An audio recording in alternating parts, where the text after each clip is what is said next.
حسن مرزا صاحب نے سوال پوچھا ہے، کیا اپنے والدین کو صدقہ دیا جا سکتا ہے؟ والدین واجب النفقہ ہوتے ہیں، اولاد کے لیے اولاد واجب النفق ہوتی ہے، ماں باپ کے لیے جو واجب النفقہ ہوں ان کو واجبی رقم نہیں دی جا سکتی، اور صدقہ و خیرات بھی ان کے لیے جائز نہیں ہے، بلکہ اپنی جیب سے اگر محتاج ہوں تو خرچ کرنا واجب و لازم ہے۔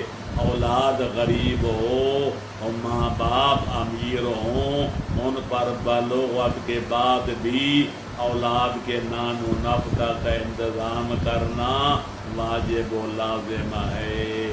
ان کا خرچہ و خوراک واجب ہو، ان پر صدقہ بھی نہیں لگ سکتا اور واجبی رقم بھی ان کو نہیں دی جا سکتی۔ آصف علی صاحب نے سوال پوچھا ہے،